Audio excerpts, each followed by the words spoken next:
Bonsoir à toutes et à tous, bienvenue pour cette deuxième séance, ce deuxième web séminaire et séminaire présentiel consacré à l'intelligence artificielle appliquée au domaine de la santé. Ce soir, on va plus particulièrement s'intéresser à la santé à domicile, avec une question que l'on va poser à nos invités, qui est comment le numérique réinvente-t-il ou peut-il réinventer notre quotidien ? La santé préventive, la santé prédictive, la santé personnalisée sont désormais au centre des préoccupations d'un système de santé, d'un système de soins qui a d'abord été construit autour de la prise en charge des maladies. Mais quand notre état de santé faillit, c'est trop tard. La captation des données tout au long de notre vie quotidienne fait l'objet de toutes les attentions des industriels. Vous allez en prendre connaissance de certaines avancées, des financeurs qui, j'espère, nous écoutent, des politiques tout autant que des citoyens et des professionnels de santé, respectivement sujets et décideurs au sein du système de soins. Le domicile, le travail, les trajets, les loisirs sont autant de situations que des capteurs peuvent désormais outiller, produire de la traçabilité, alimenter une intelligence capable de produire une alerte pertinente pour orienter nos comportements, nos actions et faciliter la décision. Après avoir investi lors du séminaire précédent le champ de l'usage recherche des algorithmes d'intelligence artificielle, nous nous focaliserons ce soir sur la nécessaire convergence, je vais la qualifier de systémique, des objets et des capteurs connectés au service de notre santé au quotidien. Qu'il s'agisse des soins ou de la santé à domicile, que peut-on attendre de ces instruments aujourd'hui? Que peut-on imaginer pour demain? Quels impacts pour nous, nos proches, notre territoire, notre société? Je vais passer la parole à Inès Galtier-Doriac, qui m'a aidé à organiser ces sessions. Bonsoir à tous, merci Pascal pour cette introduction. Donc, comme nous l'avions dit dans la conférence précédente, les outils de l'IA sont basés sur la collecte de données et doivent continuellement confronter sur le terrain pour améliorer leur performance et leur efficacité. Et quoi de mieux que le à domicile pour augmenter la fréquence d'entraînement? Cela pour ensuite engendrer une évolution des habitudes des personnels de santé face à la standardisation des données collectées et la convergence des systèmes d'information. On pourra alors avoir l'apparition de modèles de référence par pathologie. Grâce aux industriels, comme nos invités ce soir, les utilisateurs pourront alors apprendre plus facilement à comprendre ces données et même, dans d'autres applications, enregistrer ces données réutilisables et donc recyclables pour l'apprentissage de l'intelligence artificielle. Ce qui permettra enfin une médecine de précision guidée par l'intelligence artificielle. Nos intervenants vont illustrer l'importance du suivi médical préventif et la question du maintien à domicile, que ça soit via la surveillance du mouvement ou alors par l'automédication, comme on le verra dans la conférence future. Certaines populations sont plus à risque que d'autres, comme vous le dira James Nicolai. Quand on pense qu'en 2050, le monde recensera 2 milliards de personnes âgées de 60 ans et plus, soit 2 fois plus qu'en 2020, selon l'OMS, il va falloir nous adapter, et ce soir, nos intervenants vont illustrer l'importance de l'intelligence artificielle dans la santé à domicile et leurs solutions à cette problématique grandissante. Alors, notre premier intervenant, le Dr Sla Haridi, est titulaire d'un doctorat en traitement des signaux pour la communication sans fil de l'Institut national de recherche scientifique de Montréal et d'un executive MBA en intelligence stratégique économique de l'École de guerre économique de Paris. C'est un architecte du système qui a décidé de mettre sa longue expérience de l'ingénierie du traitement du signal au service de la santé. Sensoria Analytics est le fruit de son engagement personnel pour le dépistage précoce des pathologies cardiovasculaires, de son expérience d'ingénieur dans le traitement du signal et l'intelligence artificielle, et de celle de la coordination de programmes complexes au Canada, aux États-Unis et en Europe. Bonsoir à toutes et à tous. Merci pour cette invitation ce soir. Je suis Sla Haridi, je suis le fondateur de Sensoria Analytics, c'est une petite start-up à Sofia qui a été créée il y a 4 ans pour développer des solutions innovantes dans le domaine de la e-santé. Donc on développe des algorithmes avancés et spécialisés dans le traitement de biosignaux et surtout on utilise l'intelligence artificielle pour extraire et enrichir les informations physiologiques à partir d'un petit dispositif médical comme celui-là, le petit oxymètre qui est devenu maintenant très répandu pendant ces temps des pandémies. Puis, on crée des solutions numériques innovantes qui sont validées scientifiquement et cliniquement aussi, qui fournissent une évaluation du risque de la santé cardio-respiratoire de l'individu. Donc, notre objectif vraiment principal est d'améliorer la prévention, la détection et le dépistage des risques cardio-respiratoires. Ceci, il part d'un problème qui est basé sur les maladies cardiovasculaires. Donc l'OMS, d'après l'OMS, la maladie cardiovasculaire tue à peu près une personne sur 3 dans ce monde. En France, on est vraiment choyé parce que ce taux-là, il est descendu jusqu'à 24% ces temps-ci. Par contre, en Europe, il est très élevé, il est autour de 45%. De ces décès, il y a 50% des gens, ils n'ont pas de symptômes antérieurs. 27% n'ont même pas les mêmes facteurs de risque standard, c'est-à-dire la tension artérielle élevée ou l'hypercholestérémie, et ils font même de l'exercice, ils sont jeunes et pourtant ils sont affectés. Donc les maladies, lorsqu'elles sont détectées très tôt, donc on peut éviter 80% de ces problèmes cardiaques. Pourquoi? Parce que ce sont des maladies qui sont quand même assez réversibles à cause de l'avancée de la médecine cardiovasculaire. C'est une maladie qui coûte assez cher pour la société. C'est à peu près évalué à $1 trilliard dans le monde et à peu près autour de 200 milliards en Europe. C'est juste pour illustrer un tout petit peu la réalité versus la conscience de la maladie. Là, c'est une infographie super intéressante qui vient de Our World in Data. Elle montre les causes des décès aux États-Unis. Comme vous voyez actuellement, on a à peu près 30% des gens aux États-Unis meurent de maladies cardiovasculaires versus 29% de cancer.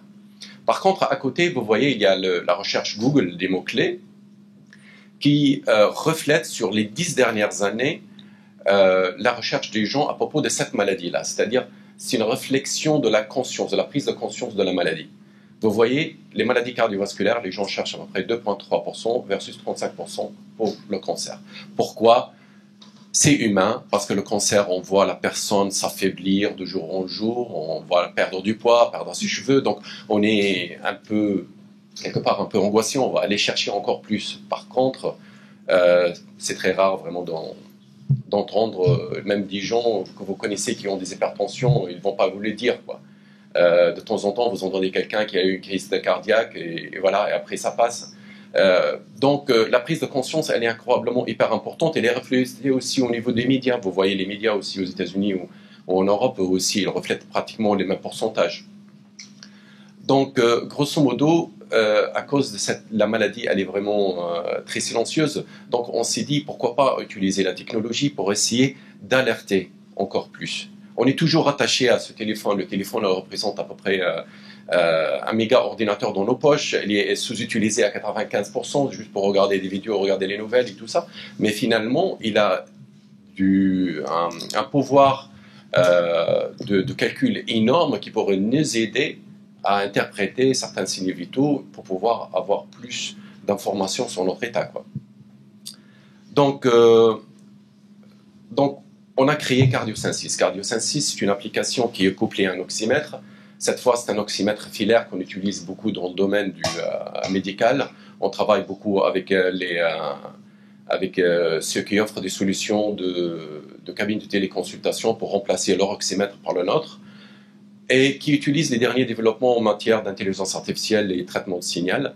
Donc, comme vous voyez, il y a un oxymètre, donc on récupère la saturation en oxygène qui est déjà fournie par l'appareil médical, mais en même temps, on utilise l'intelligence artificielle pour extraire des indices de tension artérielle, les indices, par exemple, de circulation sanguine, pour voir du côté on vous a mesuré si la circulation se passe très bien ou pas, s'il y a beaucoup d'athérome ou pas. La rigidité artérielle, elle est très, très, très importante dans le sens, c'est le reflet de notre stress quotidien. Donc, c'est là, nous, c'est notre indice aussi pour voir si le stress, le bon stress devient du mauvais stress. finalement, c'est vraiment un indice hyper important. Et les précurseurs aussi, parce que ça induit aussi une grande hypertension. La fréquence cardiaque, elle est primordiale parce que la fréquence cardiaque instantanée, elle est très très critique dans le sens où elle nous permet aussi d'extraire la fréquence respiratoire, qu'on la couple aussi avec l'oxygène pour trouver l'état respiratoire. On utilise aussi la variabilité cardiaque pour aussi déterminer si quelqu'un il a une irrégularité cardiaque ou pas. Donc voici un petit cas. Ça c'est un cas assez intéressant, un cas Covid. Une infirmière de 72 ans qui s'occupe des personnes âgées qui a attrapé le Covid. Et dans ce cas-là, c'est super intéressant dans le sens, on regarde le signal cardiaque, il est complètement chaotique, difficile à acquérir. La raison possible, probablement une mauvaise circulation sanguine due à des microcailloux. Donc le signal il n'est pas vraiment, il est très très lent. Ce qu'on voit là, c'est que la fréquence cardiaque, elle est élevée, elle approche la tachycardie, et la saturation de l'oxygène, elle est incroyablement faible. Donc, en fin de compte, c'est son mari qui a pris notre outil pour la mesurer parce qu'elle a remarqué qu'elle n'arrivait pas à finir ses phrases. Donc, lorsqu'il a mesuré, il a trouvé qu'elle avait un oxygène de l'ordre de 53%. Donc, il a appelé le SAMU, ils sont venus la mesurer aussi, c'était 50%, ils l'ont emmenée tout de suite. Elle est partie directement pour 13 jours sous respirateur. Donc, le Covid, il crée une hypoxie silencieuse. C'est pour ça que c'est super important d'avoir un oxymètre à la maison, beaucoup mieux que d'avoir, par exemple, un thermomètre, parce que maintenant, en touchant, on peut même obtenir des informations plus précises. Là, c'est son mari à peu près 3 jours plus tard. Lui, par contre, il a développé ce qu'on appelle, il a développé une arythmie. Comme vous voyez là, tous les indicateurs sont pratiquement dans le rouge. Il a une respiration à peu près 3 fois plus que la normale, une oxygénation à peu près de 91%, que les battements, comme vous voyez, les battements cardiaques ne sont plus à l'intérieur du cercle, qui reflètent qu'il y a une variabilité normale, instantanée, mais c'est plutôt à l'extérieur, ils ne veulent plus rentrer. Donc c'est une arythmie qui a été causée par le Covid. Et comme vous voyez en bas, ça c'est l'état respiratoire. Il est complètement high risk dans la zone rouge qui incite vraiment à aller voir directement l'urgence. Donc comme vous voyez maintenant, regardez le signe cardiaque comment dire, il évolue dans le jaune et dans le rouge. Ici l'oxygénation, la plupart du temps, elle est dans le rouge. Et ici, l'élasticité artérielle aussi, la circulation ne se passe pas vraiment très bien. Par contre, la rigidité et la tension artérielle, elle est normale pour lui. Pourtant, c'est un monsieur que je suis pour une hypertension aiguë et pour une rigidité artérielle aiguë. Là, il a une potentielle irrégularité. Donc finalement, après cette mesure-là, il a juste appelé le SAMU, ils sont venus, ils l'ont surveillé parce qu'elle était autour 91-93, ils l'ont surveillé pendant 2 heures et après, lorsque l'oxygénation est remontée à 94, ils sont partis. Donc, personnellement, une semaine plus tard, j'ai eu le Covid aussi, c'est mon vécu. Par contre, CardioSense, je l'ai utilisé tous les jours et ça m'a aidé énormément à gérer la situation avec des données objectives.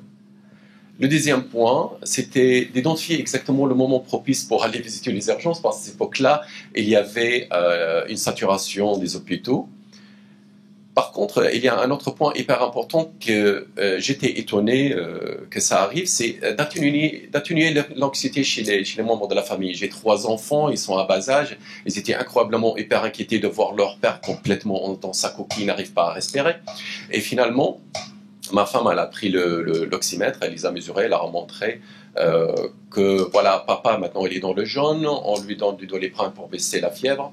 Lorsqu'il va être dans le rouge, on va appeler le médecin et l'ambulance va l'emmener à l'urgence et après il va revenir et tout est parfait. Donc ils avaient conscience qu'il y avait un plan et que le plan il suit des informations objectives qu'on mesure. Même mon gamin de 5 ans, chaque jour il vient me voir avec le petit oxymètre pour me dire papa je vais te mesurer quoi. Donc c'est devenu comme un jeu intéressant pour lui. Donc, chaque famille doit vraiment avoir un oxymètre à la maison. Ça devient vraiment super important en ce temps de Covid. Donc, c'est pour cela qu'on a créé une version Bluetooth pour Monsieur Tout le Monde. C'est-à-dire, au lieu d'acheter, c'est médical, au lieu d'acheter un simple ordinaire à la pharmacie, vous pouvez prendre celui-là. Vous allez avoir une application qui va être connectée à ça. Pourquoi? Parce que beaucoup de gens vraiment présentent des troubles pathologiques qui ont une base vraiment la dysautonomie. La dysautonomie, c'est des dérèglements du système nerveux autonome qui est vraiment causé spécialement par le Covid long, mais ça peut être aussi causé par le stress de tous les jours, quoi. Donc, le cœur, il porte en lui ces signes de ces troubles, et nous, ce qu'on essaie de faire, c'est que de détecter ces signes de troubles-là à travers le signal cardiaque qu'on capte avec l'oxymètre. Et on l'a fait d'une façon vraiment très ludique, très simple, objective, portable et fiable. Et on le fait quand on le désire. Voilà, on se réveille le matin, on peut prendre des mesures. Actuellement, on travaille avec des athlètes. Ces athlètes-là, ils sont en train de s'entraîner pour Paris 2024 et tout simplement, ils prennent 2 minutes de mesure chaque matin dès qu'ils se réveillent pour qu'on puisse après leur dire si ils sont, par exemple, prêts à aller continuer à s'entraîner ou de prendre la journée tranquille. Donc on s'est dit, nous, si on fait ça pour les athlètes, pourquoi pas on ne fait pas aussi pour monsieur tout le monde? Parce qu'on peut se réveiller le matin un jour et on est très fatigué, on n'arrive pas à joindre les bouts. Donc en fin de compte, on peut prendre la journée un petit peu tranquille, un petit peu plus philosophique, aller voir des amis, aller faire des activités qui nous font plaisir, qu'on n'arrive pas à faire tous les jours, quoi. Donc voilà, ça va être votre petit compagnon de bien-être. Donc l'application, elle est très simple, on espère qu'elle va être prête pour le World AI à Cannes le mois prochain. Donc on a décidé, au fait, d'avoir un compte par oxymètre. Et étant donné que c'est destiné à la famille, on va pouvoir avoir aussi 5 profils par compte. Donc le petit oxymètre va servir à madame, à monsieur, aux enfants, aux grands-parents aussi s'ils sont visités en visiteur. Là, on rentre les informations, par exemple si on est fumeur, si on est sportif, l'âge et tout ça, parce que c'est super important pour nos algorithmes. Après, bon, on donne aussi des informations de santé, des informations aussi sur, par exemple, la variabilité cardiaque, sur des choses super intéressantes. Après, on se connecte avec Bluetooth, ça prend, voilà, et ici, on mesure un petit peu, la configuration pour faire de la cohérence cardiaque pendant qu'on fasse la mesure. C'est super important parce qu'on veut que tout le monde soit sur le même piédestal lorsqu'on va faire la mesure pour pouvoir en mode vraiment comparatif. Le battement rouge, c'est votre battement immédiat et les battements blancs, c'est les battements des 20 dernières secondes. Donc après, on va fournir des informations, par exemple le rythme cardiaque instantané. L'amplitude, elle est très très importante parce que lorsqu'on respire, il faut qu'on respire avec une amplitude très profonde et on va vous donner un feedback en vous disant est-ce que vous avez bien respiré ou pas. Après, on va mesurer l'oxygénation, l'état de l'oxygénation pour vous dire bon, vous êtes dans la normale ou par exemple vous aviez une crise d'asthme qui se trame ou par exemple vous devez aller à l'urgence. Après aussi, on mesure le stress, on vous donne le stress ce moment, on vous donne aussi l'équilibre du système nerveux autonome à travers votre pouvoir de récupération et à travers aussi votre pouvoir d'accélération pour voir si vous êtes en équilibre ou pas. Donc voilà, merci.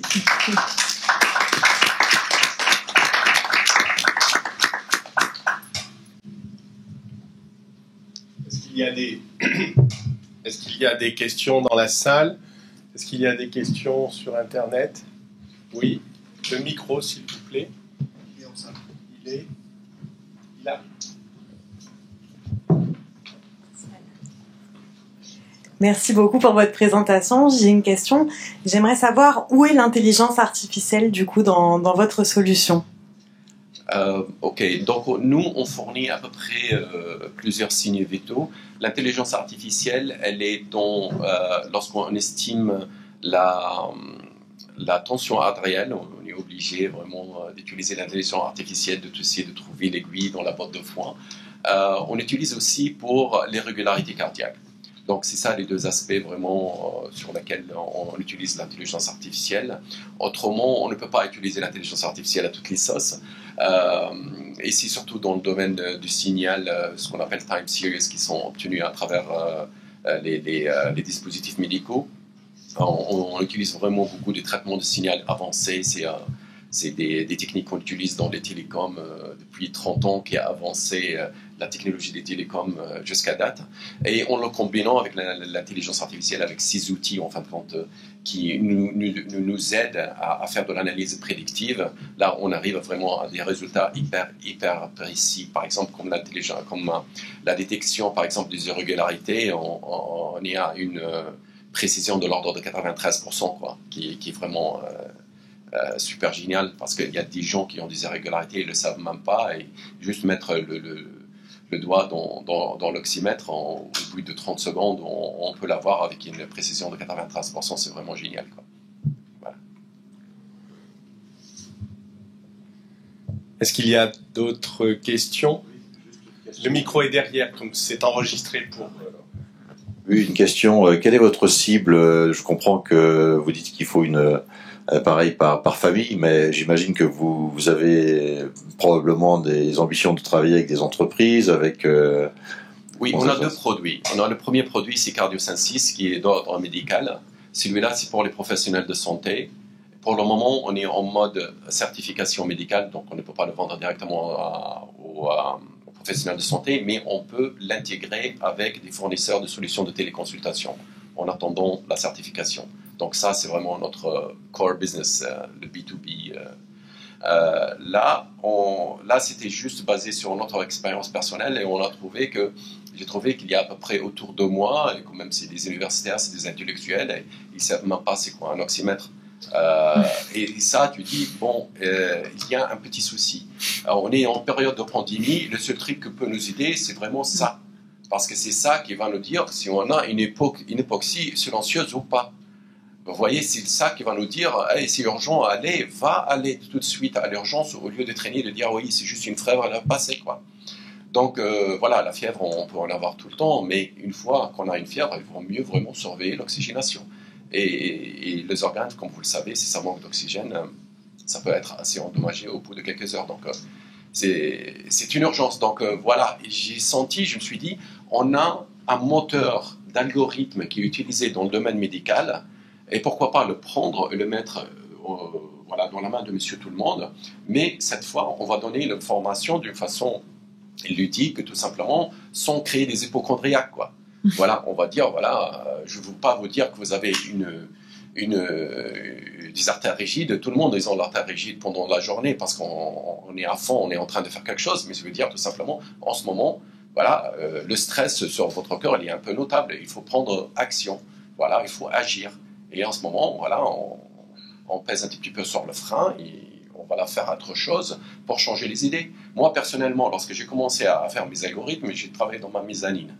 Vous voyez, ma rigidité artérielle, elle était toujours ouverte.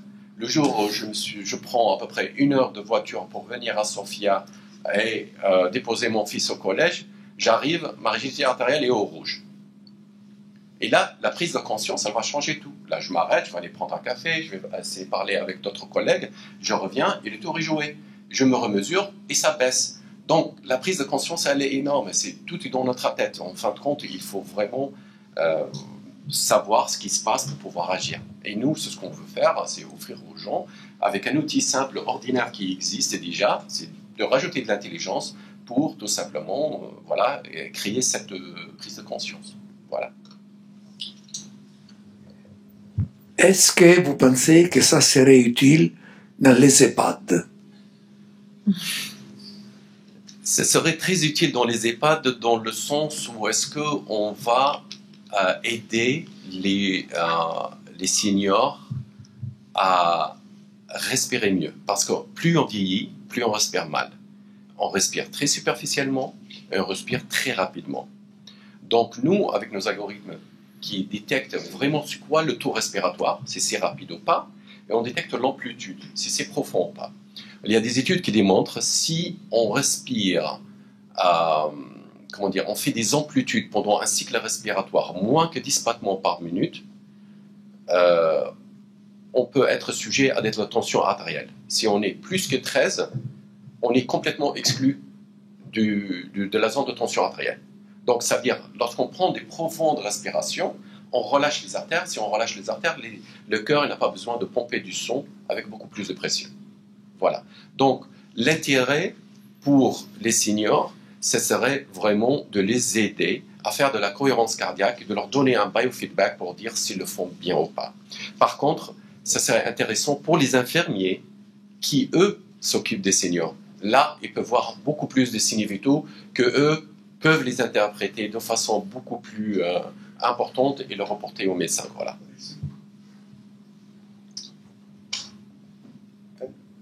On prendra la dernière question Oui. et ensuite on passera. Quel va être le coût de l'application, s'il vous plaît?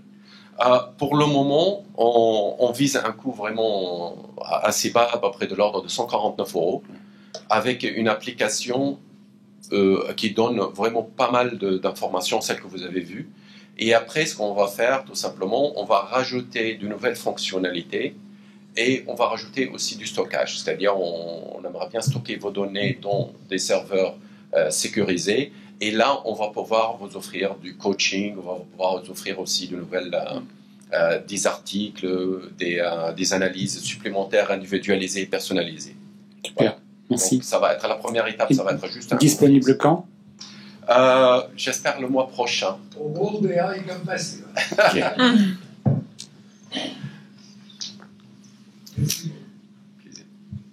Merci beaucoup, Sla. Alors, du coup, on est bon pour les questions. Moi, je voulais juste dire que j'ai vraiment aimé, du coup, le terme que vous avez utilisé de planification. Parce que je pense que quand on connaît quelque chose, c'est là où on est le mieux préparé. Donc, de toute façon, quand c'est quelque chose d'aussi facile, comme ça, pour moi, c'est toute la beauté de l'intelligence artificielle en santé, quand c'est aussi facile d'utilisation.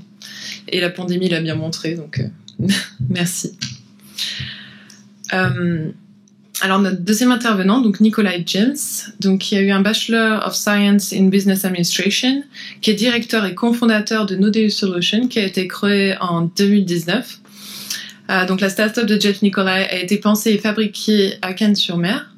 Depuis 2 ans, le prototype est testé dans une résidence senior de la ville. Son invention, qui prend encore la forme d'un prototype, vise à venir en aide aux personnes âgées isolées.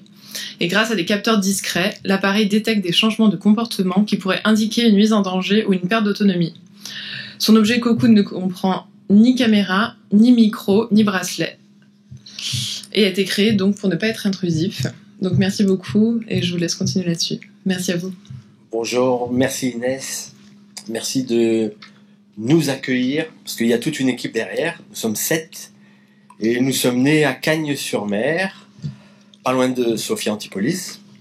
Et j'habite dans un petit village, le Haut de Cagnes. Et il y a à peu près 6 ans, c'était le 1er mai, lors de la fête des mai, ma voisine Jeannette, qui est maintenant âgée de 85 ans, je l'invite à boire un martini. Et elle me dit... James, tu sais pas ce qui m'est arrivé autour du verre, on buvait l'apéro, il y a 3 mois. Je dis non, ben voilà, je suis tombé, je me suis pris les pieds dans le tapis et je suis resté 18 heures toute la nuit jusqu'au lendemain avant que les pompiers viennent me lever. Or, elle habite à 50 mètres de chez moi. Et je me suis dit, ça m'a fait comme une douche froide. On travaille dans l'électronique, je travaille dans l'électronique depuis 10 ans. À l'heure des applications mobiles et de l'intelligence artificielle, n'y a-t-il rien aujourd'hui de discret, facilement installable, rapidement, et qui peut rendre tout habitat intelligent, bienveillant, sans que ce soit Big Brother à la maison, sans qu'on nous demande de porter un collier ou qu'on mette une caméra dans chaque pièce. Et on s'est lancé dans le projet avec mon associé Joël Bernier, qui a tenu 7 ans une maison de retraite, un EHPAD. Il a bien vu le déracinement que vive le bénéficiaire, et au bout de quelques temps, il se laisse aller, il est plus chez soi, et donc il a dit plus jamais ça. Et lorsqu'on a commencé à travailler dans la microélectronique, il a toujours eu cette idée en tête, c'est de faire un système qui s'installe rapidement, en 30 minutes, avec un simple détecteur par pièce, à l'intérieur duquel on a embarqué le mouvement. Le corps humain dégage une chaleur, un rayonnement infrarouge, donc il est détecté par un capteur. Le taux d'humidité, après j'y reviens, la lumière, la température, enfin toutes sortes de données comme ça qui sont croisées. et qui s'apparente finalement au quotidien. Il n'y a pas de données médicales. Alors, il y a 2 ans, Slam, tu m'as pris l'attention, là tu devrais me la reprendre parce qu'elle doit être très élevée. Je parle devant les caméras, donc c'est un peu impressionnant. Mais on ne parle pas de dispositif médical. La santé, c'est aussi l'absence de maladie, mais c'est aussi l'état général de bien-être au quotidien. Et quand on sait que autour de chez soi, et en Europe, une personne sur 3, vous l'avez dit Inès tout à l'heure, vit seule à domicile, ça représente 50 millions d'individus isolés, parmi lesquels certains vont développer de l'angoisse, on l'a vu pendant le confinement. Si on ne peut pas vivre au jour le jour proche de la personne qui nous est chère, sa tata, sa mamie, comment on peut savoir si elle va bien? En fait, si elle garde une bonne habitude de vie, quand je l'appelle, elle va toujours bien, tata. Mais en fait, ça fait peut-être une semaine qu'elle n'est pas sortie de chez elle. Et, alors que 3 fois par semaine, elle a l'habitude d'aller faire ses courses. Donc voilà. Cocoon, c'est le nom de notre système qui est à la fois de la domotique, qui est à la fois une application mobile qui, elle, est dédiée aux aidants, à la famille, aux voisins. On veut créer de la solidarité autour des personnes les plus vulnérables. Et sans intrusion, sans brèche de la vie privée ou de l'intimité. C'est vraiment en passant du temps avec les gens qu'on s'est rendu compte que ce qui était acceptable, c'était pas être enregistré en permanence par un micro, pas être filmé par une vidéo, de peur qu'il y ait une chute qui arrive. Nodeus, la start-up, a voulu adresser un des défis de notre société. Un des défis auxquels on ne veut pas faire attention. On préfère faire attention à ses déchets, au transport, à l'énergie, mais s'adresser à l'évolution démographique, à notre grand âge, c'est pas très sexy. Donc on a été sélectionné par la région pour aller au CS de Las Vegas. Merci pour votre invitation aujourd'hui ici. Mais on veut permettre à la population de prendre conscience que on a un devoir de bienveillance envers nos personnes vulnérables, aînées, et que c'est ensemble qu'on va arriver à adresser ce défi. Aujourd'hui, 2 millions de postes vacants sont à pourvoir dans les métiers de l'aide à domicile. Et merci Tania. Et on va faire face à une grosse vague qui risque de nous submerger. Donc comme on partage sa voiture aujourd'hui pour aller au concert, pour dépenser moins de gazole et pour lutter contre le réchauffement, on pourrait partager ce devoir de bienveillance. Donc l'application mobile de Cocoon permet de recevoir des informations du type changement d'habitude au quotidien. Un frigo qui s'ouvre moins souvent chez Jeannette est peut-être synonyme de perte d'appétit. J'ai plus envie de me faire à manger. Et quand on sait que il y a un rapport qui vient de sortir sur le risque des chutes, les 3 premiers points les plus importants, c'est le manque d'activité physique, l'anxiété, la dénutrition. C'est justement cela que Cocoon arrive à mettre en évidence. C'est un changement de comportement au quotidien, progressif ou alors soudain, autour des habitudes de vie de la personne liées à l'alimentation. Par exemple, ce capteur que je vous ai montré se met dans le réfrigérateur, derrière le pot de confiture. Et ça y est, ça marche. Donc les données vont renvoyer à la box qui elle est branchée sur Internet toutes sortes d'informations. Par exemple, le taux d'humidité dans la salle de bain, tous les jours, à 8h30, sauf le dimanche, chez moi, indique que j'ai une certaine régularité au niveau de l'hygiène. Également autour du sommeil et de la mobilité. Donc l'intelligence artificielle nous aide à agréger tout ce flot d'informations. Déjà dans un premier étage, embarqué sur la box, chaque personne est différente, donc on a chacun des habitudes de vie différentes. Le système est auto-apprenant et va émettre des moyennes, de vos activités du quotidien sur 2-3 semaines. Et ensuite, lorsqu'il y a un écart détecté, c'est là que les notifications sont générées et envoyées aux proches. Donc on ne va pas attendre que la chute arrive, c'est un peu tard, mais en revanche, on va pouvoir se rendre compte bien assez tôt qu'il y a un laisser-aller au niveau de la prise de repas. Donc les gens, alors je vais vous montrer quelques slides quand même, parce que à quoi ça ressemble. Donc voilà le kit Cocoon qui est constitué d'une box et d'un capteur par pièce. Les capteurs blancs sont les capteurs qui embarquent pas mal d'intelligence. Tout ça c'est fabriqué et breveté à Cagnes-sur-Mer. Vous êtes venu visiter les bureaux, monsieur Lordi, toi aussi, ça, et Patrice aussi, tu es même venu, j'ai des collègues ici qui nous connaissent. On voit le tableau de bord de suivi d'activité. Et nous sommes en partenariat également avec un centre de surveillance qui va embaucher des personnes handicapées et éloignées de l'emploi qui vont aussi pouvoir être un backup lorsque je suis au travail et que je ne peux pas traiter la notification.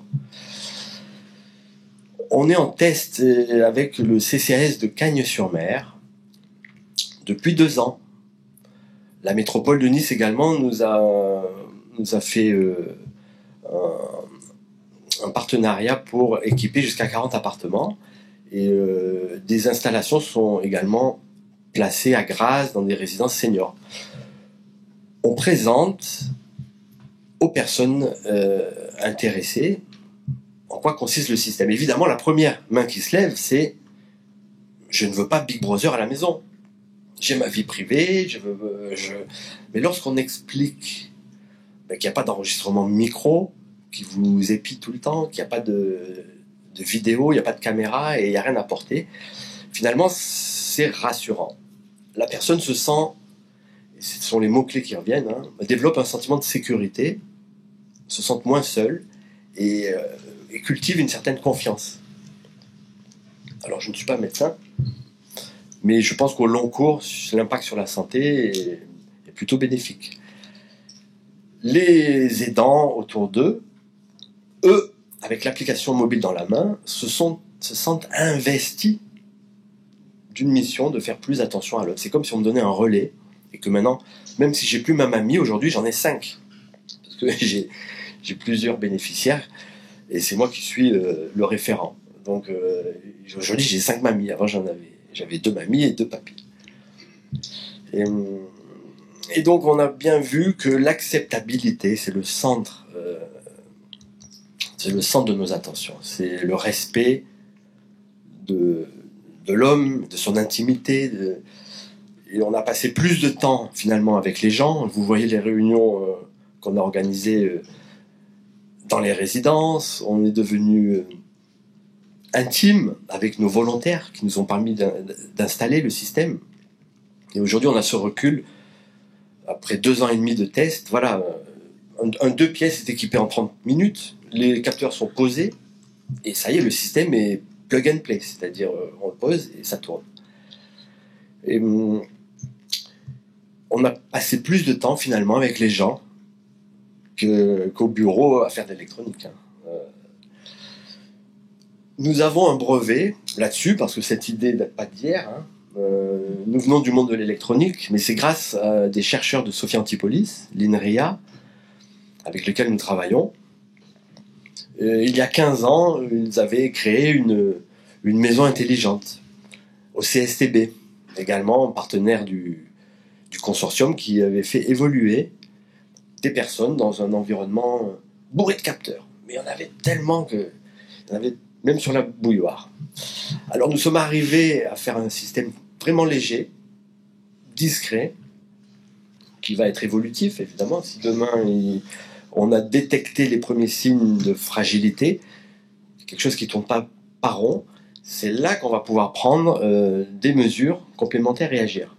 Et faire de la télémédecine, s'il le faut, pour un suivi plus sécurisé. Au niveau des populations, au niveau du département, on va avoir un certain profil de la population. Tout ça monté au niveau des régions, des pays, ben voilà, on va avoir des données sociodémographiques qui sont évolutives et peut-être que dans le sud-ouest, ça va être le nouvel endroit où un besoin en résidence ou en personnel est à noter, ou peut-être que finalement, dans le sud de la France, il n'y a pas de manque de personnes dépendantes, et peut-être que en Bretagne, il y en a plus, je ne sais pas. Donc voilà, notre chemin s'éclaire tous les jours grâce à vous, grâce à votre invitation, et grâce au fait que... alors, c'est un mal pour un bien, mais c'est vrai que avec ce fichu Covid, et qu'on ne pouvait pas se déplacer chez nos proches, c'est là qu'on est venu nous dire, mais en fait, c'est pas mal votre système, ça permet de s'assurer que tout va bien au quotidien.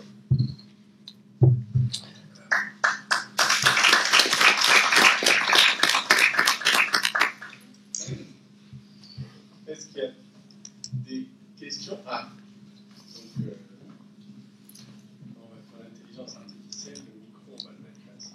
Merci beaucoup pour cette présentation. Vous avez parlé de 5 types de capteurs. Si j'ai bien retenu, il y en a un pour la température, pour le frigo, par exemple, l'humidité pour la salle de bain, un capteur thermique aussi, c'est ça?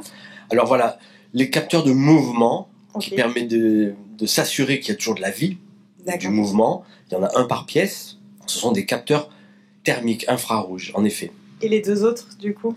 Alors, on a développé un film qui se colle avec un scotch double face sur les lattes du matelas. Sous le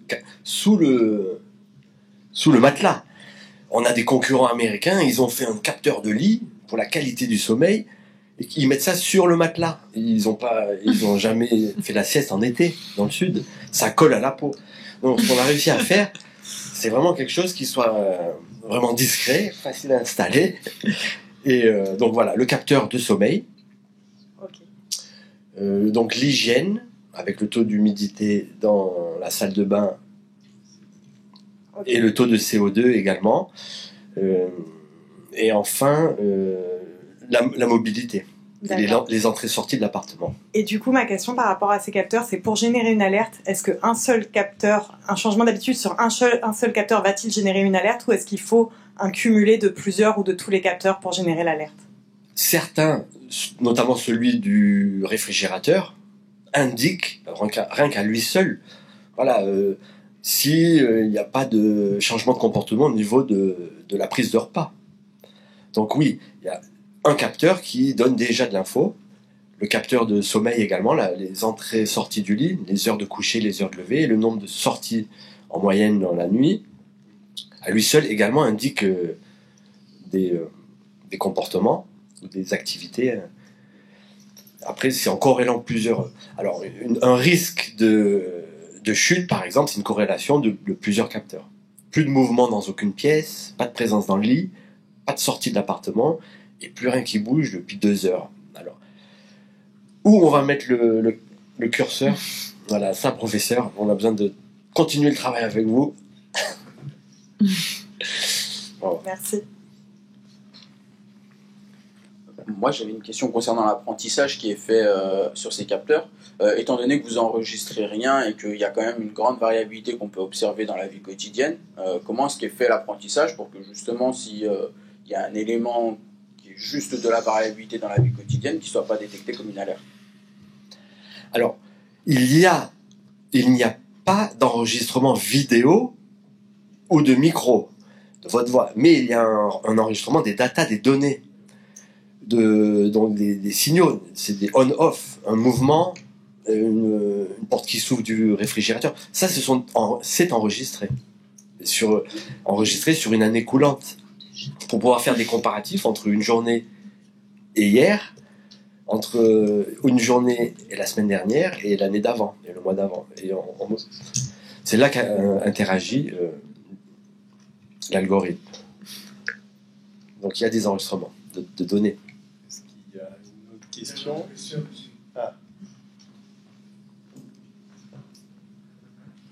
Merci. Comment on peut être averti d'un éventuel dysfonctionnement du capteur? Est-ce que ça garde en mémoire la précédente information, ou est-ce qu'on peut être averti de quelque chose? Oui, Donc nos équipes sont là pour ça. Il y a une bande d'ingénieurs qui sont d'ailleurs issus de l'école Polytech Sophia Antipolis. Ce sont des ingénieurs issus de l'université qui est juste en face de la maison de l'intelligence artificielle. Donc, ce sont nos administrateurs système. Et eux, dans le capteur, il y a même le niveau de batterie. C'est-à-dire quand il n'y a plus de piles, on est informé.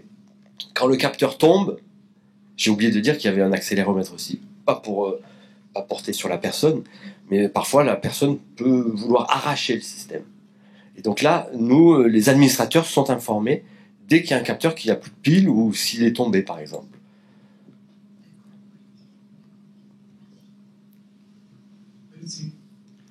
Alors moi j'avais une question. Si on est plusieurs à la maison. Ouais, c'est ce que... Oh pardon. Ou si on a un chat. Ouais. Si on a un chat. Bon, alors on va voir. Qui dort sur le lit.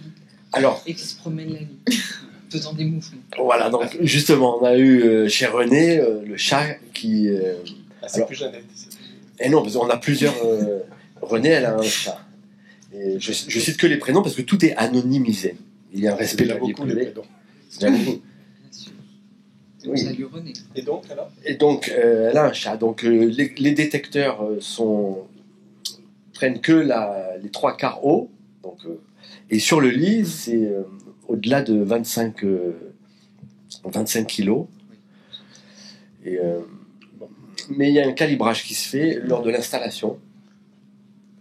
Il y a quand même un calibrage. Ça met 40 minutes pour configurer un appartement.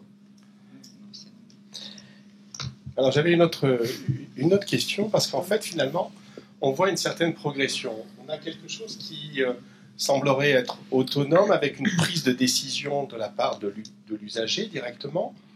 Ensuite, dans votre système, on a des aidants, la famille, les voisins, donc il ne faut pas partir en vacances.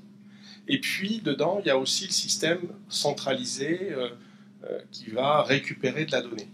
Comment on peut se situer dans tout cela ? Parce que est-ce qu'il faut, on va dire, pousser le système le plus loin possible pour que la décision appartienne à la personne ? Est-ce qu'il faut d'emblée outiller l'aidant ? Il faut le former ? Et puis c'est un service. 1 mois, 2 mois, 1 année entière. Je ne pense pas que tous les voisins de Jeannette à Cannes-sur-Mer, ils vont lui faire plaisir. Comment vous voyez cette intégration dans un modèle sociétal ? Parce que c'est bien beau de dire on veut aider, etc. Vous avez raison, professeur. Il y a 2 cas de figure. Oui. Et on l'a bien vu quand on va rencontrer les gens et quand on travaille avec les équipes du CCAS, il y a énormément de personnes qui vivent seules et qui n'ont plus personne autour. Donc c'est forcément s'intégrer dans un maillage solidaire, mais structuré par l'État. Donc, se reposer sur les mairies, peut-être. Enfin, les mairies, oui, enfin, la proximité.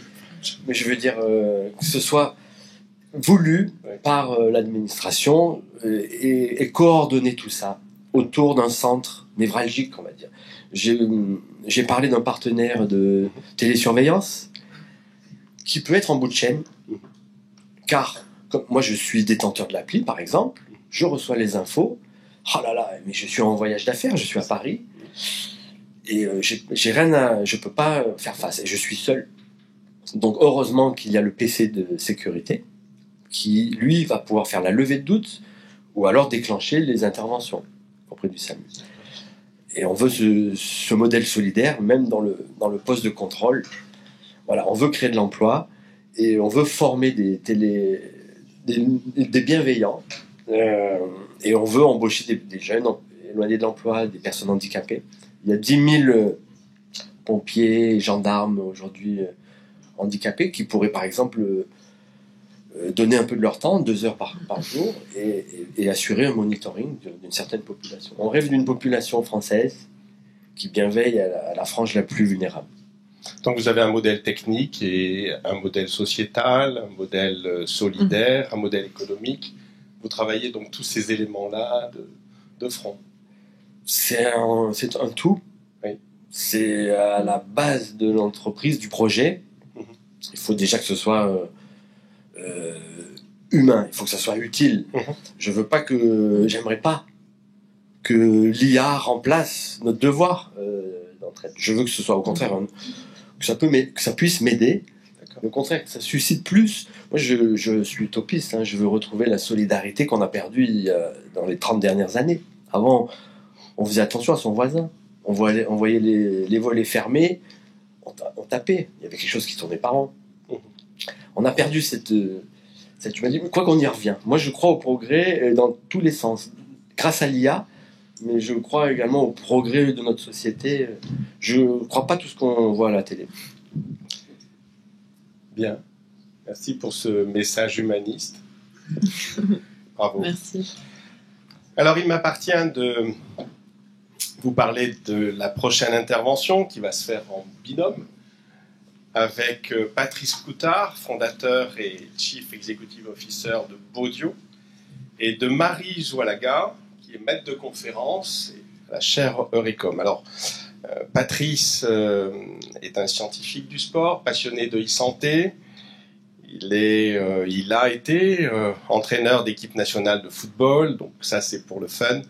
Mais surtout, il a imaginé ce qu'ils vont nous présenter. Il a imaginé un dispositif qui, quelque part, quand on lui a demandé de nous présenter cela, on a sous-titré son intervention « L'orchestration de tous ces capteurs ».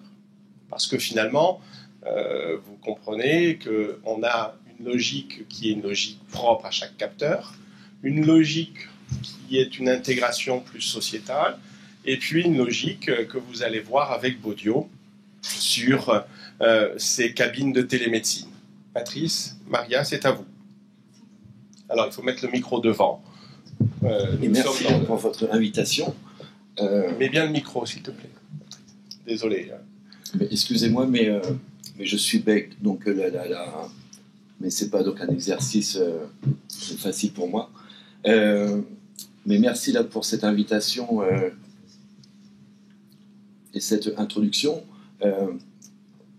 Mais pour être un peu plus précis, mais mon rôle dans le football était la préparation physique et l'idée de Baudio mais vient des data. Mais au début, j'avais pris des développeurs pour agréger les données d'entraînement, mais les données de nutrition, mais de sommeil. Et ensuite, mais on avait rajouté des objets connectés. Et des objets connectés, mais on avait fait donc un miroir de santé, mais qu'on avait présenté au Arab Health à Dubaï en 2017. Et du miroir de santé, on est passé à une première cabine. Et mais on a là maintenant deux produits finis, une cabine fermée, mais que vous verrez ensuite, un concept ouvert pour équiper des pièces vides, et on va bientôt la sortir, mais grâce au professeur Pastachini, mais un concept de mobilité. Donc, mais on arrive maintenant à une équipe d'une douzaine de personnes, et dont certains sont ici. Mais merci à vous d'être venus. Et on collabore là déjà, mais avec cela au niveau des algorithmes. Donc, mais comme Pascal l'a bien dit, mais on est plus dans un premier temps dans une innovation d'usage, et là on approfondit, mais avec le professeur Zoualaga, mais avec l'intelligence artificielle. Mais on a déjà fait mais un concept pour récolter des données, parce que l'IA mais a besoin de données là pour tourner, mais on peut mettre tout l'IA qu'on veut, si on n'a pas assez de données et des données de qualité, mais les algorithmes ne tourneront pas. Mais si vous pouvez la présenter là. Donc, mais on est donc une solution là de e-santé à 360 degrés. On a mais un parcours utilisateur mais vous verrez donc ensuite un petit peu plus dans les détails. On a une prise de température à l'extérieur, mais avec une reconnaissance faciale, un écran là pour s'enregistrer ou pour confirmer donc un rendez-vous. On prend, mais pour l'instant, là, 26 mesures en 6 minutes, et on sera bientôt donc à 35. Mais si vous n'avez rien, mais on vous accompagne en prévention, donc avec activité, nutrition, sommeil, mais on va rajouter la psychologie, mais on essaie de motiver les gens, ou on va motiver les gens, mais avec des partages avec la communauté et également mais des récompenses. Et si vous avez quelque chose, ou si vous avez pris donc un rendez-vous, non seulement donc avec un spécialiste, mais un généraliste, mais également quelques spécialistes, mais on a d'autres capteurs pour mais rentrer donc en téléconsultation et aller là jusqu'à la e-ordonnance. Donc ici, et vous voyez la cabine, donc, mais avec à l'extérieur le capteur de température, la reconnaissance faciale. Mais ici, vous avez le modèle ouvert, mais il faut l'imaginer dans une pièce vide, mais avec à l'extérieur un capteur de temps. Enfin, mais tout ce que vous avez vu à l'extérieur de la cabine, mais il faut l'imaginer donc à l'extérieur de la pièce, et on rentre dans la pièce et on a ce siège mais assez confortable et mais avec un écran. On prend mes 26 mesures en 6 minutes, et certaines mais de ces mesures mais sont grâce aux algorithmes de cela, mais on a des mesures assez communes, comme le poids ou la tension artérielle, et on va assez loin en rigidité et élasticité artérielle. On a également la densité osseuse. Donc voilà, on va, mais on a l'hydratation intracellulaire, extracellulaire, mais on aura très bientôt mais des alertes, mais en Parkinson, Alzheimer ou stress, mais avec des points mais sur le visage grâce à une caméra infrarouge. Et ici, là, vous avez mais l'application mais pour le suivi ou l'accompagnement des patients en prévention. Mais on est parti là d'un concept en hypertension, par exemple, mais cela, donc on a parlé tout à l'heure, mais environ un tiers mais de la population là, souffre d'hypertension et la moitié ne le savent pas. Et nous, là, notre challenge est d'essayer de détecter mais en amont là, certaines maladies chroniques. Mais j'ai parlé là tout à l'heure de densité osseuse, mais on aurait donc une prédétection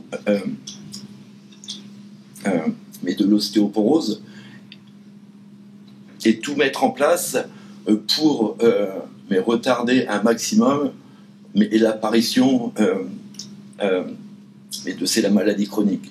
Mais tout à l'heure, la Maria là, vous en parlez, on est en train là, de rajouter d'autres données qui, on pense, mais agissent sur mais l'apparition des maladies chroniques.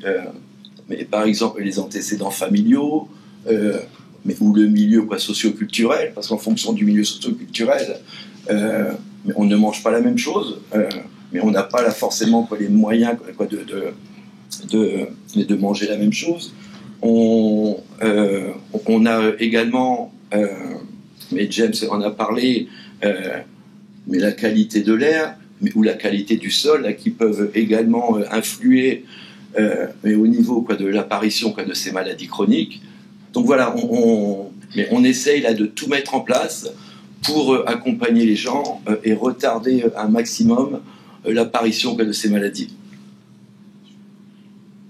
Et on a là d'autres capteurs, mais spécifiques à la téléconsultation, et qui s'adressent non seulement à des généralistes, mais également à quelques spécialistes.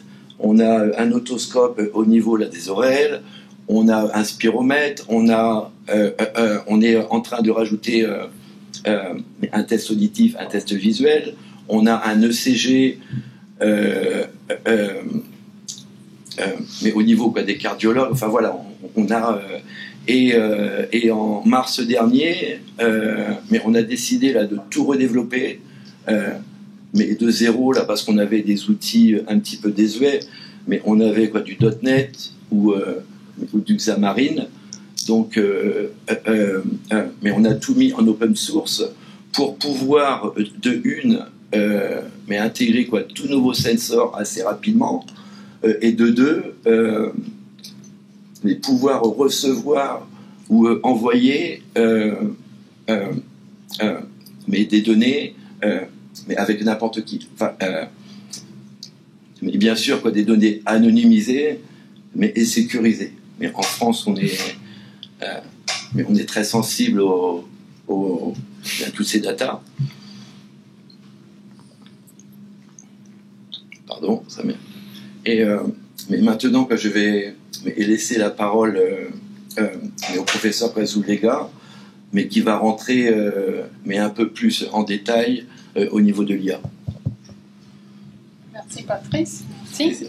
Donc, pour répondre en avance à la question, il est où l'IA? Donc, tout d'abord, le projet phare de Bodio en ce moment, c'est focalisé sur les maladies cardiovasculaires. Je pense que les premiers intervenants ont fait un très bon travail pour motiver, donc je vais sauter ces parts. Donc c'est un problème sociétal assez important, donc on s'est focalisé là pour voir comment l'IA peut contribuer. Donc je pense qu'on peut parler des contributions à très court terme, à moyen terme et à très long terme. Donc au court terme, nous comme humains, on est capable de trouver des corrélations ou des patrons sur certains nombre de mesures. Donc, on peut trouver des corrélations entre 2, 3, 20, mais pas 100. Donc, quand on parle de tous ces capteurs qui vont mesurer mon poids, et si je respire bien, si ma tension artérielle va bien, ça donne une quantité qu'on n'est pas capable, même pas les plus forts, n'est pas capable de faire le processing de tout ça. Et même tous nos développements, donc je suis d'accord aussi avec la première intervention dans le sens, on a des algorithmes, même pas d'IA, on aime bien de fois appeler des choses IA qui ne sont pas IA, mais on est très fort sur le traitement des signaux, et sur l'analyse d'images, etc. Mais on se focalise sur une mesure.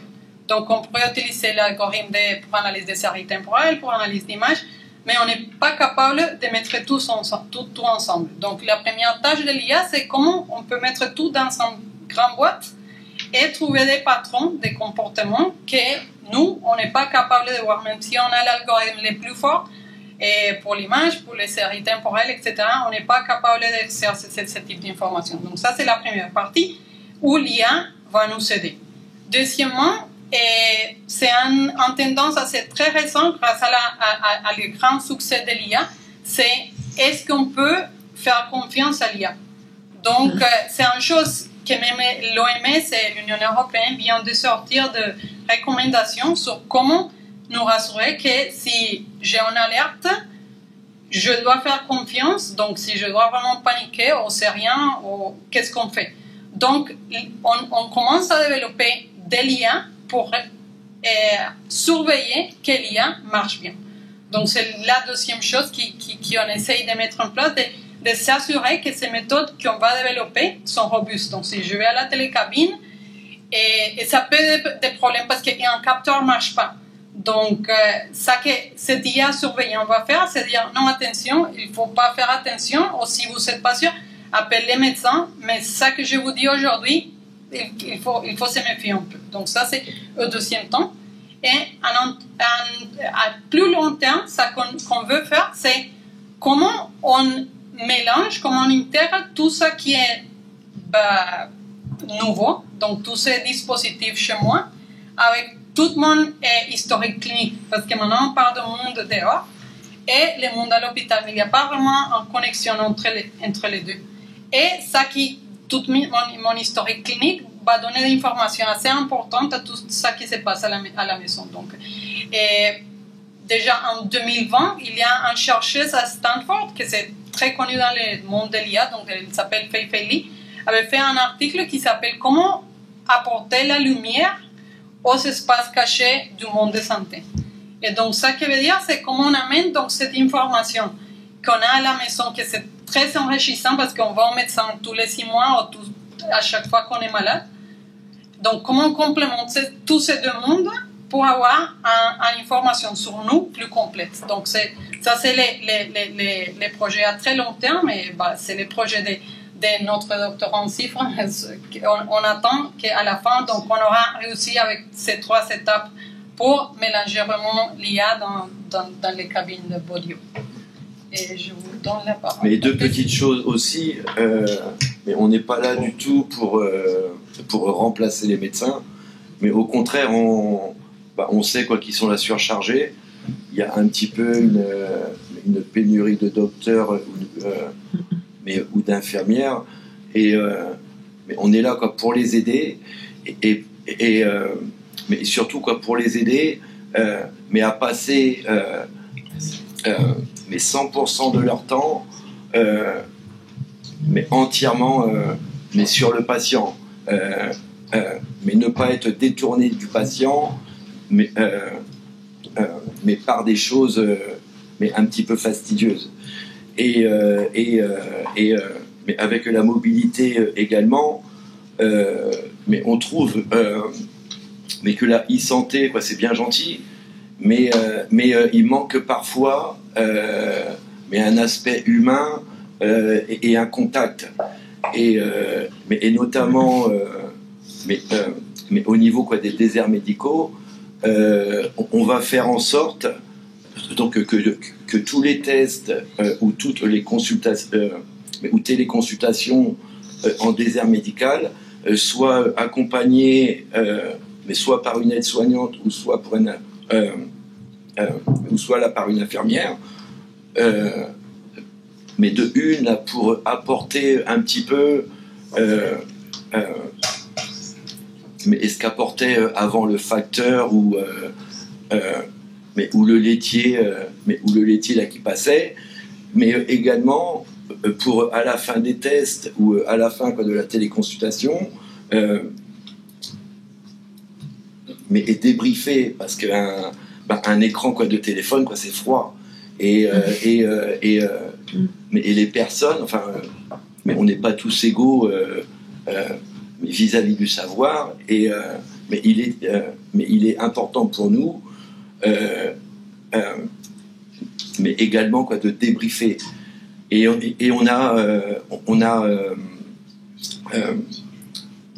n'a pas choisi les designs comme ça là parce que c'était beau, et voilà, mais on pense également que le premier mais objectif dans la santé est de mettre en confiance les gens et de les rassurer. Et on a fait des formes rondes, on a mis des couleurs un peu bleues, mais on a fléché mais avec les couleurs le parcours utilisateur, et notamment là dans le Health Lunge, mais on veut vraiment que le patient mais soit au centre, parce que des fois mais quand on va voir le docteur, mais il a donc un grand bureau, et nous donc on se sent petit et on veut mettre en confiance et vraiment le patient. Donc c'est mais tout un écosystème, mais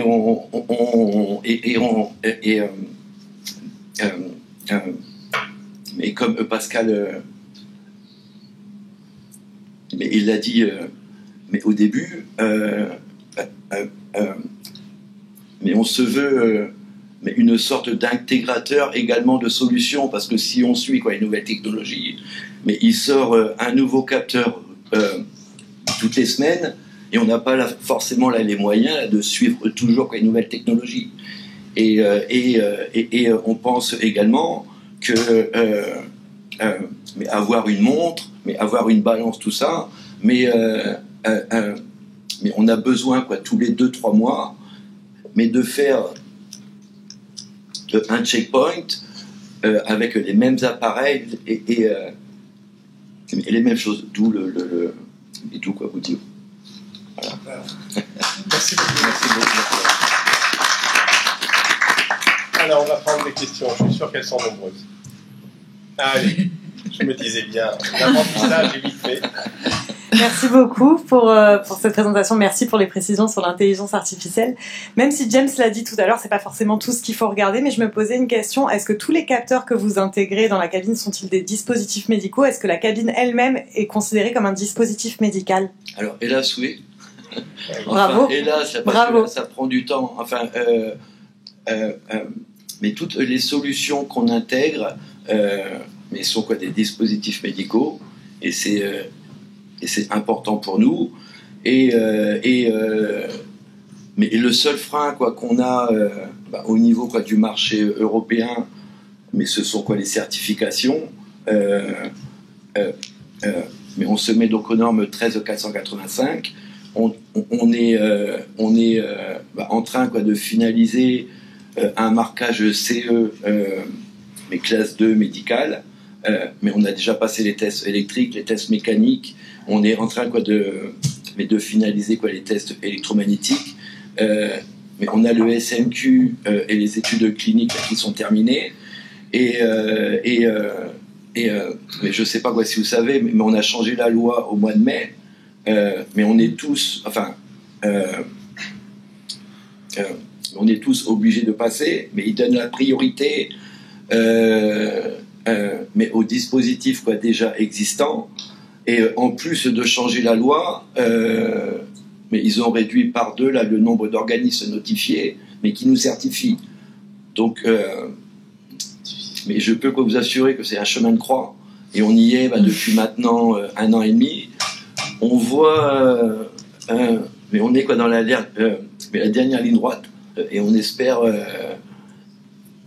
mais pouvoir finaliser tout ça, mais pour la fin d'année. Mais vous aurez la chance de voir la cabine mais au mois d'avril à Cannes, mais vous serez les bienvenus. Donc vous pourrez faire votre checkpoint gratuitement à Cannes, ça va faire venir. Exactement. Oui, une question. Bonjour, merci pour votre présentation. Je voulais savoir à qui s'adresse le produit, et je pensais particulièrement au milieu rural et à la désertification médicale.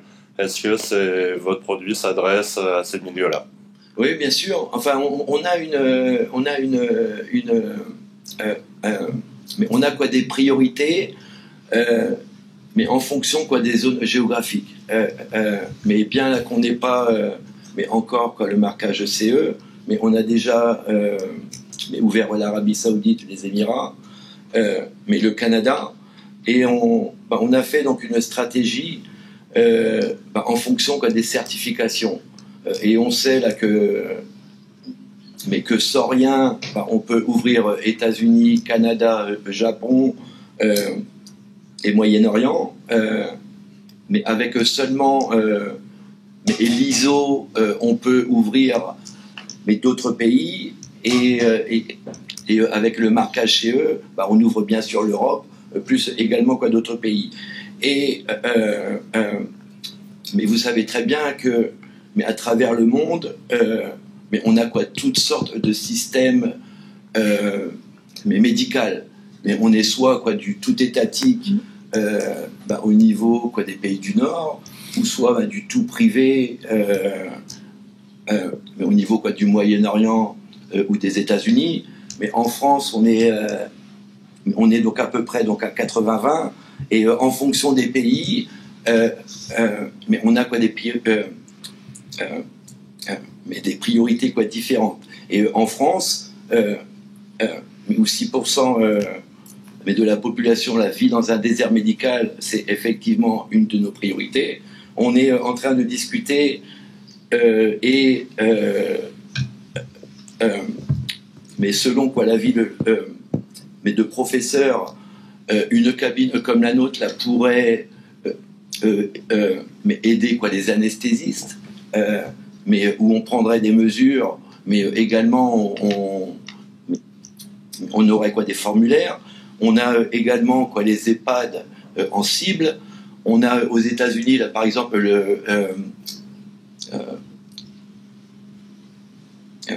mais le bien-être en entreprise qui est une priorité aux États. Voilà, on a des cibles différentes, mais en fonction des zones géographiques. Excusez-moi, des fois ça bug. Merci beaucoup. Une dernière question, Patrice. C'est Fabien Larère. Bonsoir, Oui, Fabien. oui, bonsoir. Fabien Larère, je suis clinicien, chirurgien vasculaire à l'hôpital d'Antibes. Bravo pour cette présentation. Moi, je voudrais juste rajouter, je vois 3 intérêts pour un clinicien, là, comme ça, à chaud. Comme vous l'avez dit, effectivement, pour les anesthésistes et les consultations d'anesthésie.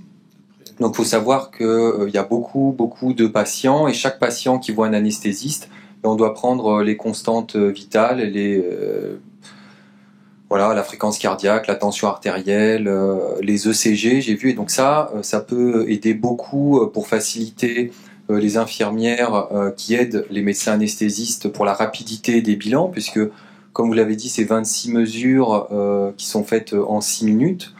Donc on voit très bien l'intérêt pour les consultations d'anesthésie. La deuxième, qui est un peu plus, à mon sens, un peu plus compliquée, mais qui peut se faire, c'est pour les infirmières d'accueil des urgences, pour des malades qui ne sont pas en brancard. Effectivement, on peut installer ces espèces de kiosques et qui peuvent donner les constantes vitales qui sont prises initialement par les infirmières d'accueil. Ça, c'est la deuxième vraiment partie clinique que je vois d'intérêt. La troisième, comme on l'a soulevé juste à l'instant, c'est sur les déserts médicaux. Notamment, moi je verrais bien ça dans tout ce qui est téléconsultation. Il faut savoir que tout ce qui est donc le groupement hospitalier, donc l'hôpital d'Antibes, il a des antennes dans l'arrière-pays, et donc actuellement on envoie des médecins pour faire de la téléconsultation, avec notamment des infirmiers qui voient des malades et qui voient les médecins via les écrans. Et donc ce genre d'appareil, bien ça a aussi tout un intérêt pour ces villages qui sont un petit peu plus loin. Donc moi je trouve que c'est vraiment quelque chose de super. C'est une initiative que moi je vais essayer de mettre en place sur l'hôpital d'Antibes. Je trouve ça très intéressant. Et donc on aura l'occasion d'en discuter peut-être après, mais en tout cas j'en ai discuté avec des anesthésistes, notamment les chefs de service, donc ils sont tous très intéressés, ainsi que le directeur général. Voilà. Merci pour le soutien. Bien. Merci Fabien. Merci. Réflexion, le micro, si vous dites. Quand on va à la médecine du travail, on est dans une salle d'attente et il y a des tableaux qui font les mêmes tests les uns derrière les autres. Et je me disais qu'il y a peut-être des optimisations de coûts là énormes avec votre produit. Bien sûr. Parce que tout le monde est obligé de le faire. Et il y a du monde à chaque fois quand on y va, c'est plein. Donc, et c'est toujours les mêmes tests. Donc voilà, juste une réflexion. Ouais, non, mais c'est... Ouais. Il y a un autre élément qui est celui du dépistage, c'est nos jeunes étudiants. Et donc on réfléchit avec le professeur Darmon du SUMS sur l'utilisation de tout cela. J'oserais dire que mon prof de neurologie, de neurochir, Grelier à l'époque, nous disait qu'on commençait à perdre des neurones dès qu'on est, et donc on commence à devenir malade à ce moment-là. Donc en fait...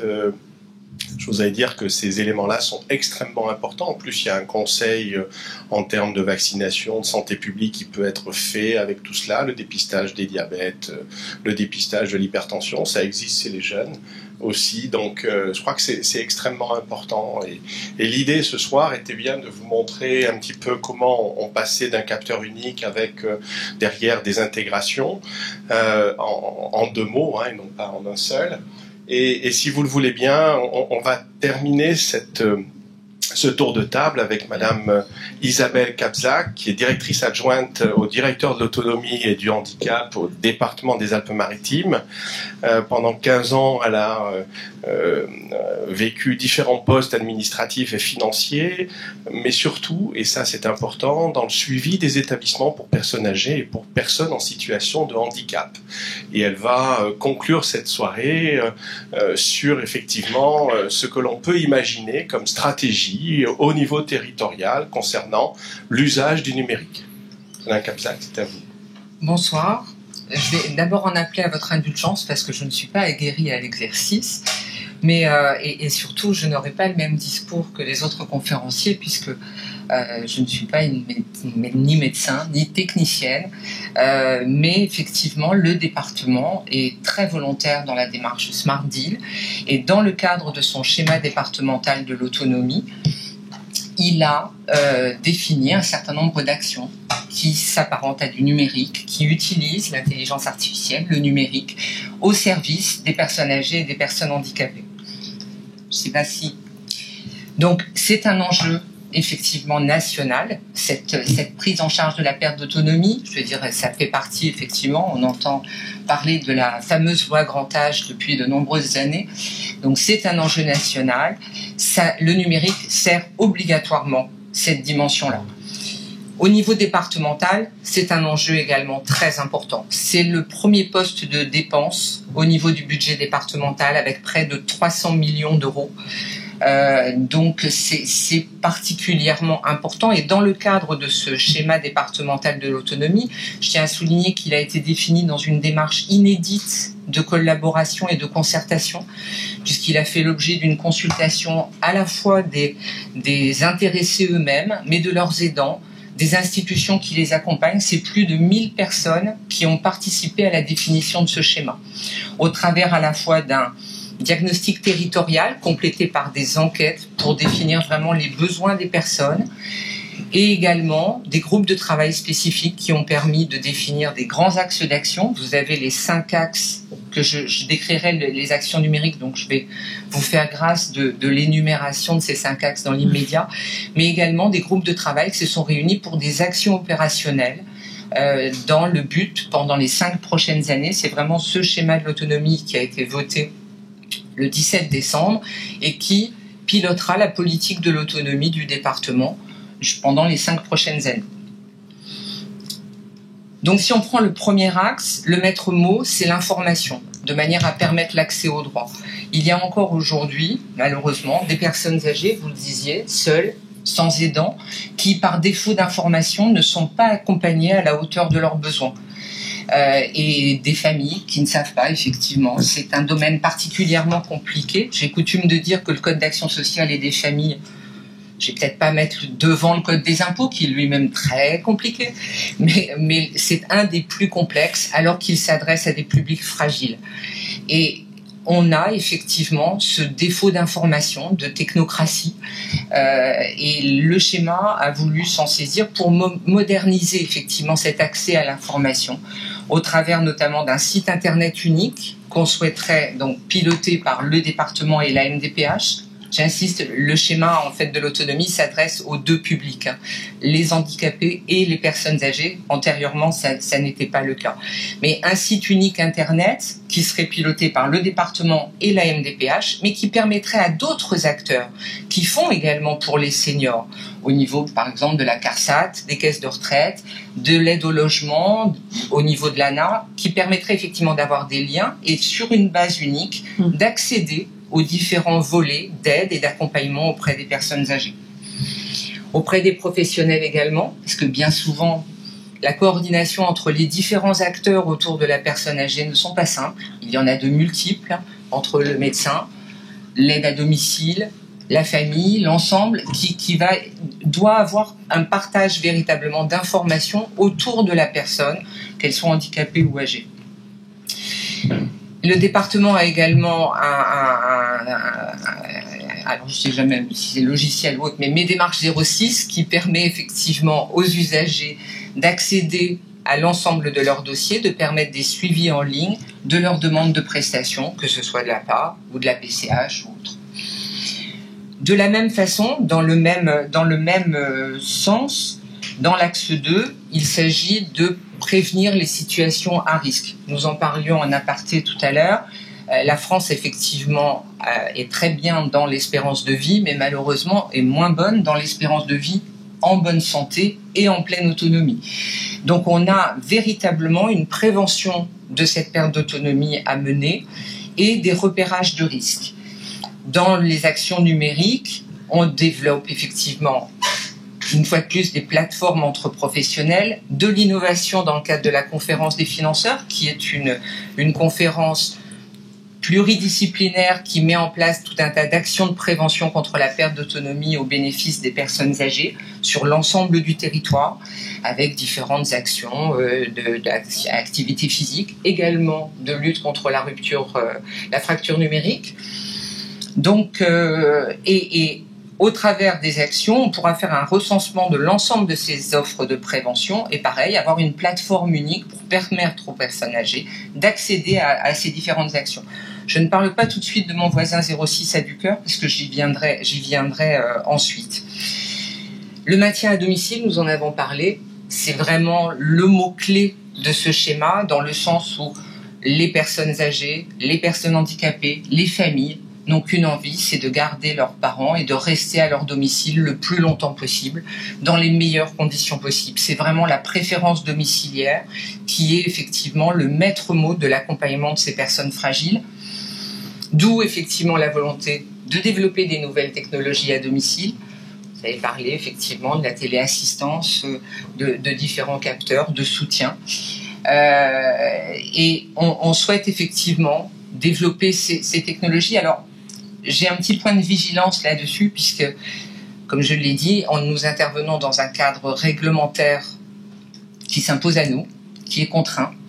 Et il faut savoir que dans le cadre de l'APA à domicile, par exemple, les montants d'aide sont plafonnés selon les ressources de la personne âgée, selon sa dépendance. Donc, plus on met de choses dans le plan d'aide, au niveau, par exemple, de la technologie, et par exemple, on devra avoir moins d'heures d'intervention en aide humaine. D'où effectivement toujours ce bon équilibre à trouver entre le numérique et l'aide humaine, donc à voir selon effectivement les besoins de la personne. Malheureusement, quand le maintien à domicile n'est plus possible, il faut envisager l'institutionnalisation. Alors je sais que c'est pas effectivement tellement à la mode en ce moment, mais il le faut et le département agit véritablement pour améliorer les conditions d'accueil des résidents dans les structures en faisant, donc il a voté récemment un imposant plan d'investissement dans les EHPAD que l'on travaille avec le professeur Stachini dans le cadre justement d'une démarche Smart Deal vers un EHPAD 4.0. Donc un ensemble de possibilités de soutien. James l'a dit tout à l'heure, il y a énormément, et j'y viendrai dans l'axe 5, de gros problèmes de recrutement dans les structures. La crise Covid a aggravé encore cette dimension-là. Les outils numériques peuvent effectivement servir en soutien pour les alertes, pour aider à l'accompagnement au plus près des personnes âgées. Un focus particulier sur l'hébergement et l'institutionnalisation. Il faut savoir qu'il y a aussi des habitats intermédiaires, des habitats innovants. Vous avez évoqué les résidences seniors, mais il y a aussi des résidences autonomie sur lesquelles le département est particulièrement actif. Il y a aussi la nouvelle dimension dont on parle beaucoup, qui est l'habitat inclusif. Donc ce sont des habitats adaptés, mais qui sont inclusif dans la vie sociétale, dans le quartier, avec de l'animation, avec une vie citoyenne, puisque nos personnes âgées doivent le rester, on doit respecter leur citoyenneté et leur permettre de la mettre en musique. Et dans le cadre de cet habitat inclusif, le département souhaite favoriser les appartements connectés. L'acte 5, je l'évoquais tout à l'heure, les métiers de l'autonomie. Grosse difficulté dans nos établissements actuellement pour pouvoir recruter des personnels qualifiés Donc le département a créé à la fin de l'année dernière un centre départemental des métiers de l'autonomie dont l'objectif est de fédérer, de coordonner l'ensemble des actions qui sont menées dans ces domaines-là pour valoriser ces métiers, susciter des vocations, favoriser la professionnalisation avec des formations spécifiques. Et le numérique intervient notamment dans... nous allons créer une plateforme numérique RH de manière à permettre aux structures de faciliter l'accès avec d'éventuels candidats, d'éventuellement mutualiser leur personnel entre établissements. Et de même, un passeport numérique sera créé pour permettre aux salariés, dans un endroit totalement centralisé, de pouvoir valoriser tout leur parcours, que ce soit un diplôme, une formation, une expérience, une compétence particulière, une expérimentation, de manière à pouvoir valoriser et permettre l'emploi. Après l'ensemble de ces axes, je voulais vous présenter quand même 2 plateformes qu'on a développées dans le cadre de la crise sanitaire, au plus fort de la crise sanitaire, dans le cadre justement de l'isolement des personnes âgées. C'est Mon Voisin 06 à du cœur. C'est une plateforme bénévole qui permet de mettre en relation des personnes qui ont des besoins spécifiques, simplement de l'accompagnement ou d'aller faire des courses et qui sont seules, effectivement, et de les mettre en relation avec des bénévoles. Ces bénévoles, ils ont la spécificité, je dirais, d'être certifiés par le département. C'est-à-dire qu'ils passent... je ne vais pas dire un grand oral, mais ils passent devant un jury qui valide leur candidature. Puis ils ont un parcours de formation qui leur permet d'appréhender à la fois les contraintes et les limites de leur intervention. Une formation également au premier secours. Et ils s'engagent dans le cadre d'une charte de bénévoles. Aujourd'hui, nous avons 148 bénévoles qui accompagnent quand même 525 bénéficiaires qui sont heureux effectivement de pouvoir avoir leur petite visite le week-end. C'est pas seulement des retraités qui sont bénévoles, il y a aussi des actifs, il y a des collègues qui se sont investis. Et la plateforme Happy Visio, ce sont des conférences, des ateliers de cuisine, de nutrition, des conseils santé, des conseils mouvement. Et le département permet à près de 3000 personnes, je crois, c'est ça, oui, 3200 personnes, d'accéder gratuitement à cette plateforme pour maintenir, je dirais, il y a des consultations mémoire, enfin des consultations, des conférences sur les consultations mémoire. Il y a voilà, des actions qui montrent bien l'intérêt du numérique sur tout ça. Pour finir, je voudrais insister, mais ça a été dit, ils sont techniciens, mais ça a largement été dit, sur la dimension humaine qu'il ne faut surtout pas perdre de vue. Le numérique est bien sûr fait partie de notre société et nous aidera dans l'accompagnement de nos publics fragiles, c'est une évidence.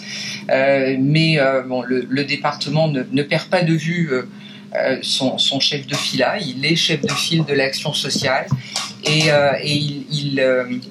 il souhaite effectivement être au plus près des personnes âgées et des personnes fragiles. Dans ce sens, il s'est engagé dans la création d'une maison départementale de l'autonomie et avec un maillage territorial de guichets de proximité.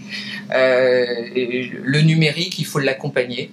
Et dans ces guichets de proximité, ça permettra effectivement d'accompagner dans les démarches administratives, dans l'accès au numérique et surtout d'avoir une réponse également de proximité humaine en la gardant puisqu'elle me semble tout à fait importante. Je vous remercie. Merci bien. Merci beaucoup et avant de passer la parole au public pour des questions et à la conclusion par Marco Landi, je voulais juste vous dire que Nice vient d'être agréé, en fait primé, sur un projet qu'on a déposé avec Rouen sur la formation à la santé numérique de toutes les professions de santé, du social et du médico-social. Sur 5 ans, dans le cadre des métiers de des compétences d'avenir, des compétences et des métiers d'avenir. Donc on a eu le résultat la semaine dernière, on est en train de négocier les financements.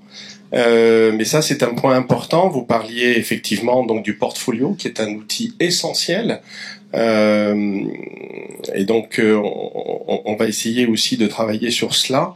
Et pour répondre à la question de Patrice Coutard tout à l'heure, effectivement on va essayer de monter en fait une nouvelle dimension aux infirmières de pratique avancée. Vous savez que les infirmières peuvent continuer entre guillemets dans des niveaux de type master pour différentes pathologies, et on maintient, et je ne suis pas le seul en France puisque Strasbourg, avec mon collègue Jean Sibilla, l'ancien doyen, y pense aussi, c'est de fabriquer des IPA de télémédecine, de façon en fait à avoir et à faire converger à la fois la compétence clinique, mais également sociale, sociétale. Donc voilà, quelque part pour vous dire aussi que tout ce que vous faites comme effort, on essaye nous, à notre humble niveau de formateur, de voir comment on peut les accompagner. Est-ce qu'il y a quelques questions? Ah, micro. Il me semblait étrange. Eh oui, c'est ça, c'est ce qu'on appelle l'apprentissage non supervisé. Merci beaucoup. J'avais une question, parce que je suis assez touchée justement de Mon voisin 06 à du cœur. Je trouve que c'est une belle initiative. Et je trouve que le fait d'avoir une formation et de passer devant un jury, ça témoigne du sérieux des bénévoles, mais afin de motiver les bénévoles et de ne pas faire peur justement à ceux qui souhaiteraient être bénévoles, est-ce que du coup c'est compliqué de passer devant un jury? Ça représente quoi comme heure de formation concrètement? Voilà, qu'est-ce que ça représente pour un futur bénévole qui voudrait s'investir dans cette initiative? Je vous cache pas que ça n'est pas je n'ai pas le détail, je ne vais pas vous dire le temps ni du jury, ni de la formation elle-même, mais ça reste quelque chose de très léger, mais sérieux. C'est-à-dire que le jury, voilà, essaye de voir si la personne va pouvoir être auprès de personnes âgées. Il y a des gens qui sont volontaires, mais qui vont être fragiles psychologiquement eux-mêmes parce qu'ils viennent d'accompagner un parent et puis ils se disent je vais accompagner quelqu'un, mais qui sont tellement fragiles eux-mêmes par rapport à. Donc voilà, c'est une appréciation plus, si vous voulez, de la capacité à agir voilà, que d'une formation technique. Je veux dire, il s'agit d'interventions bénévoles pour accompagner la personne à aller faire ses courses, etc. Je veux dire, donc il n'y a pas une formation d'énormément d'heures, mais c'est plus effectivement pour bien cadrer le bénévolat, parce que quelquefois c'est pas évident. De bien trouver le bon cadre d'intervention, de ne pas déborder sur la vie personnelle de la personne elle-même, enfin voilà, c'est de trouver la bonne mesure dans le cadre de ce bénévolat. C'est plus des formations dans ce cadre-là. On ne fait pas de nos bénévoles des aides-soignants, qu'on soit bien d'accord. C'est pas ça. Merci. Est-ce que je peux poser une deuxième question? Mais vas-y. Merci. Et sur l'autonomie, est-ce que vous vous intéressez aussi à tout ce qui est activité physique adaptée? Tout à fait. Tout à fait. Il y a des programmes d'activité physique adaptée dans le cadre de la conférence des financeurs de la prévention de la perte d'autonomie, où il y a des programmes qui sont faits avec effectivement une répartition territoriale. C'est pour ça que j'ai parlé de la plateforme qui va réunir un peu toutes les actions de manière à ce que les calendriers puissent être bien diffusés, parce que je dirais qu'il y a beaucoup de choses qui sont faites et puis l'information ne passe pas forcément.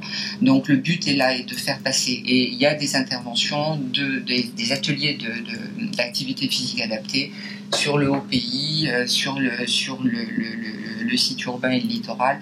On répartit vraiment les interventions. Mais oui. Très bien, un grand merci. Seulement deux mots pour finir. On a un peu dépassé notre temps, mais les questions étaient très intéressantes, qui l'ont maintenu encore plus vive et plus intéressant la conférence. Bon, avant tout, un grand merci à Pascal Staccini et à Inès Doriac pour avoir bien organisé à nos intervenants, qu'on remercie beaucoup. Et je suis très content d'avoir aussi la présence du département qui vous a fait comprendre combien de choses le département est engagé, particulièrement sur tout ce qui regarde la santé pour les personnes âgées. Et Madame a bien mentionné que Pascal Staccini est responsable d'un groupe de travail pour étudier les pâtes, on le dit 4.0, mais ce sera les pâtes qu'on pense au futur. Et tout ce que vous avez dit, c'est très intéressant, on le prendra certainement en considération. Je vous dis seulement que la prochaine conférence sera le 7 avril et il parlera de santé globale. Cette soirée, c'était sur la santé à domicile. Et je vous invite maintenant à un petit rafraîchissement qui sera dehors de cette salle. Merci beaucoup à vous tous. Merci.